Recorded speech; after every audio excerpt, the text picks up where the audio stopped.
Love with God channel daily gospel. Mark நற்செய்தியிலிருந்து வாசகம். அதிகாரம் 10, இறைவார்த்தைகள் 17 முதல் 30 வரை. இயேசு புறப்பட்டுச் சென்று கொண்டிருந்தபோது வழியில் ஒருவர் அவரிடம் ஓடிவந்து முழந்தாள்படியிட்டு, நல்ல போதகரே, நிலை வாழ்வை உரிமையாக்கிக் கொள்ள நான் என்ன செய்ய வேண்டும் என்று அவரை கேட்டார். அதற்கு இயேசு அவரிடம், நான் நல்லவன் என ஏன் சொல்கிறீர்? கடவுள் ஒருவரை தவிர நல்லவர் எவருமில்லையே. உமக்கு கட்டளைகள் தெரியும் அல்லவா? கொலை செய்யாதே, விபசாரம் செய்யாதே, களவு செய்யாதே, பொய்ச்சான்று சொல்லாதே, வஞ்சித்து பறிக்காதே, உன் தாய் தந்தையை மதித்து நட என்றார்.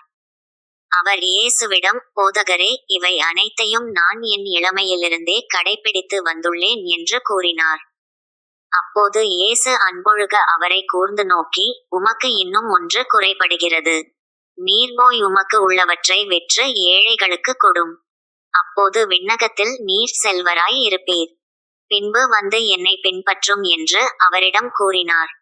இயேசு சொன்னதை கேட்டதும் அவர் முகம் வாடி வருத்தத்தோடு சென்று விட்டார்.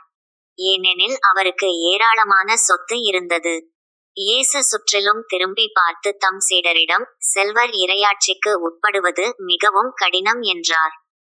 சீடர்கள் அவர் சொன்னதை கேட்டு திகைப்புக்கு உள்ளானார்கள். மீண்டும் இயேசு அவர்களை பார்த்து, பிள்ளைகளே, செல்வர்கள் இறையாட்சிக்கு உட்படுவது மிகவும் கடினம். அவர்கள் இறையாட்சிக்கு உட்படுவதை விட ஊசியின் காதில் ஒட்டகம் நுழைவது எளிது என்றார். சீடர்கள் மிகவும் வியப்பில் ஆழ்ந்தவர்களாய், பின் யார் தாம் மீட்பு பெற முடியும் என்று தங்களிடையே பேசிக்கொண்டார்கள்.